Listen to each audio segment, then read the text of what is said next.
Сәлеметсіздер ме оқушылар? Бүгін бізде математика 4-ші сынып 44-ші сабақ. Тақырыбымыз нөлдермен аяқталатын көп таңбалы санды жазбаша бөлу. Бірінші тапсырма.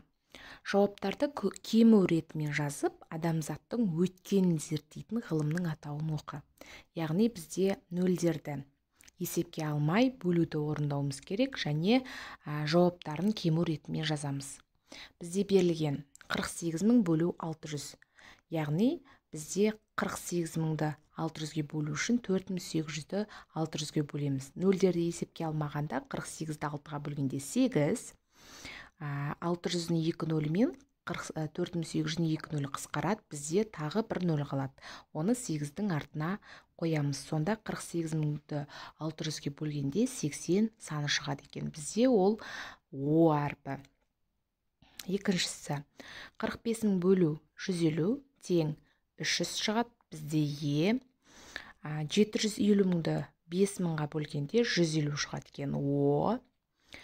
Одан кейін 355.000-ді бөлеміз 50-ге, 7100 бізде Р.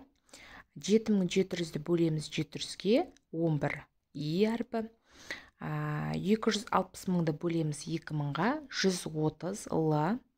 2600-ді бөлеміз 2000-ға, 13, яғни Г әрпі. 480-ді бөлеміз 80-ге, 6 Я. 9300-ді бөлеміз 30-ға, 310 Х. Және 450-ді бөлеміз 50-ге, 9000 саны шығады. Бұл дегеніміз А. Енді кему ретімен жазу үшін ең яғни ең үлкен санынан бастап ең кішкентай санына дейін жазамыз. А 9000, Р 7100, Х 310, Е 300, О 150, Л 130, О 80, Г 13, И 11, А Я. Яғни археология деген бізде сөз шығады екен. Екінші, бұл жерде жазылуын және есептеу тәсілін түсіндір дейді. Ережеге назар аударайық. Нөлдермен аяқталатын сандарға бөлу қалдықсыз амалдарын қолданған кезде алдымен бөлінгіш пен бөлгіштегі нөлдерді теңдей қысқартып, содан кейін бөлуді орындау керек. Бұл дегеніміз, бізде 246.000 бөлеміз 600. Енді 600-дің 2 нөлі түрге қарасаңыздар.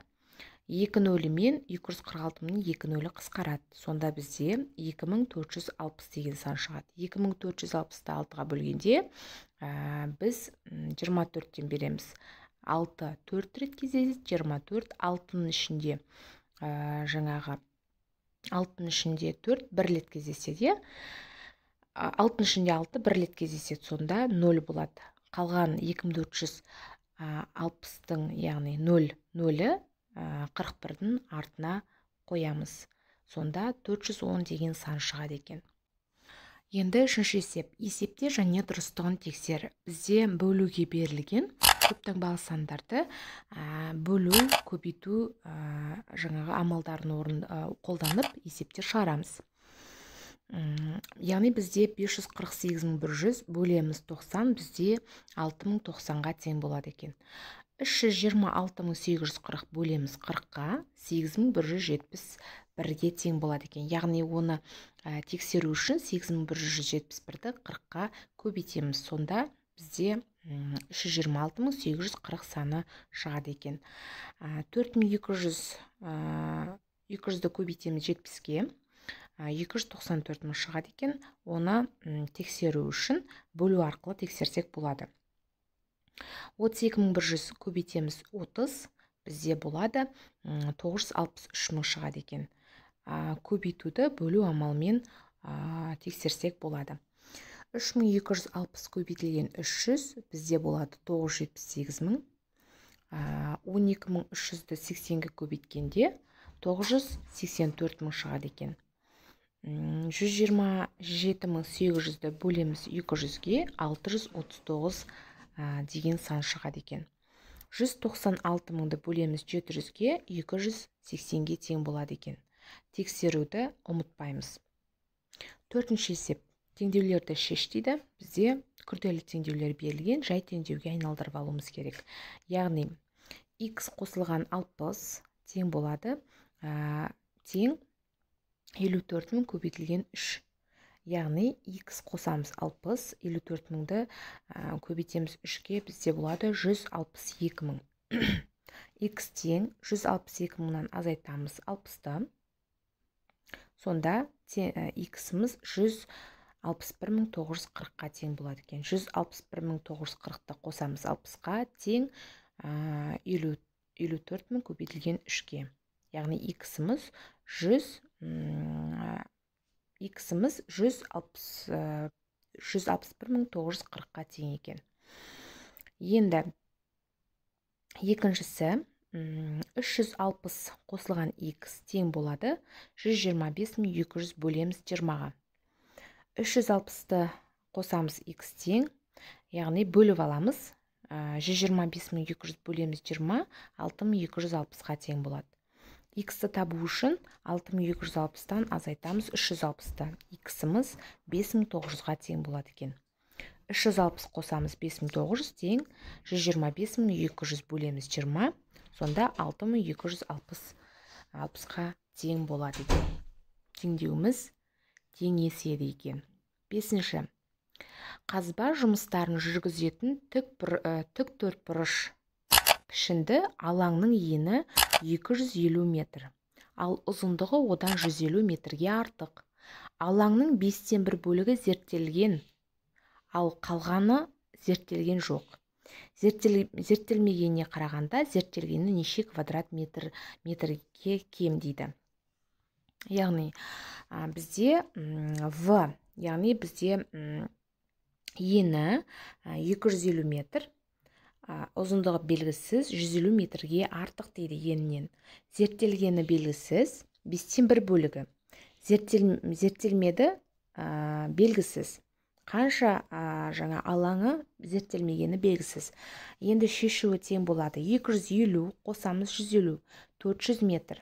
Яғни бұл жерде бізде А тең болады 150 метр, яғни ұзындығы.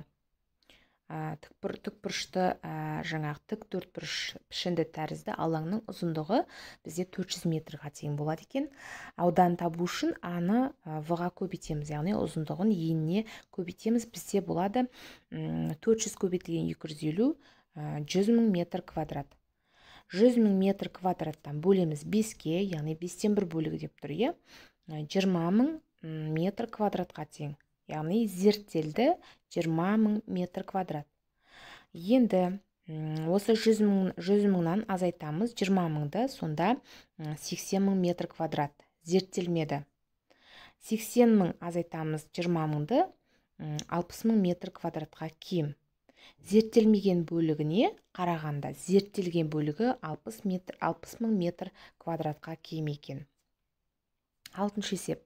Есептерді оқы, онда артық мәлімет бар ма? Есептерді шығар дейді. Велосипедші таңертеңгі сағат 8-де шықты.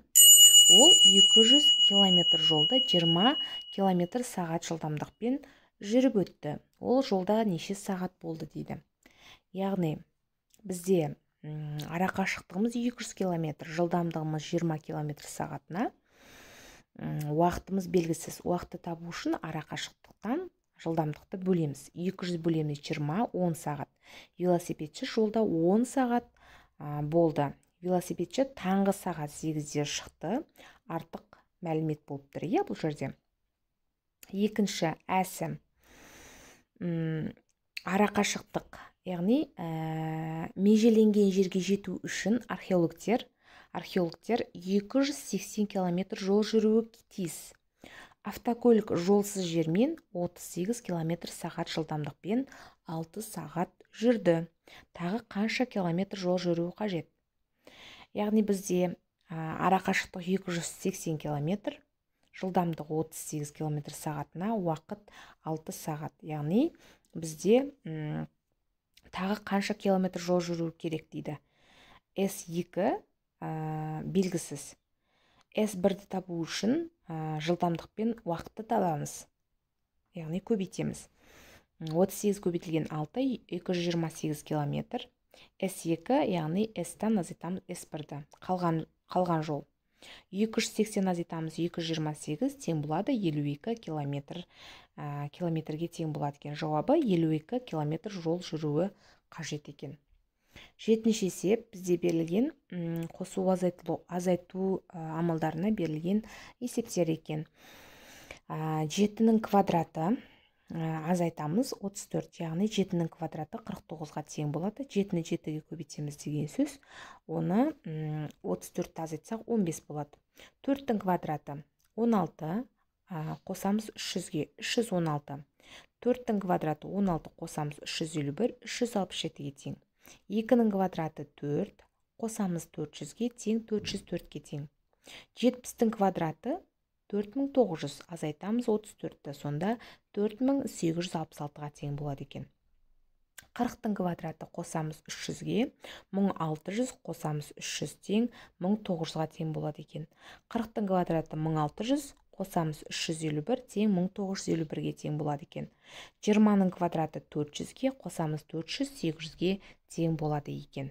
Бірінші бұл есепті шығармас бұрын квадратты есептеп алып, одан кейін шығарамыз.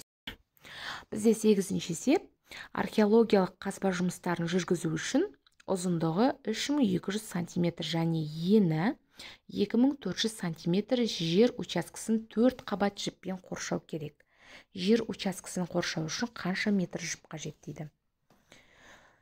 Яғни бізде берілген ұзындығы 3200 см, ені 2400 см, жіп 4 қабат. Периметрін табу үшін 2 көбейтілген А қосу В. 2 көбейтілген 3200 қосамыз 2400, 2 көбейтілген 5600 тең 11200 см. 11200-ті көбейтеміз 4-ке, 44800-ге тең болады екен. Яғни бұл дегеніміз 448 метр. Жер телімін қоршау үшін 448 метр жіп қажет екен. 9-шы. Ойлан және жауап бер дейді. Археологтердің 2 тобында 45 адам болды. Бірінші топтан 9 адам, екіншісінен 14 адам кеткенде, 2 топтағы адамдар саны теңесті. Бастапқыда 2 топтың әрқайсысында қанша адамнан болған дейді. Яғни 2 топта 45 адам. Кетті 9 адам бірінші топтан, кетті 14 адам екінші топтан. Бірінші және екінші топтардан кеткен адамдар. Енді бастапқыда әр топта қанша болғаны бізде белгісіз. Бірінші 2 топтан азайтамыз кеткен адамдарды. Яғни жалпы 2 топта 45 адам болды ғой. Кеткені бірінші топтан 14 және 9 адам. 22 адам қалды, е? 22-ні 2-ке бөлеміз 11. Яғни бірінші топта 11, екінші топта 11. 11-ді қосамыз 9-ға 20 адам бастапқы бірінші топта. 11-ді қосамыз 14-ті, яғни екінші топтан кеткен адамды қосамыз 25 адам бастапқы екінші топта. Жауап бастапқыда бірінші топта 20 адам болды, екінші топта 25 адам болған екен. Жалпы 45 адам болған екен екі топта. 10-шы есеп. Есепте және дұрыстығын текстер. Бұл жерде ешқандай қиындығы жоқ. Көбейту және бөлу амалдарын орындап тексеріп шығарыңыздар.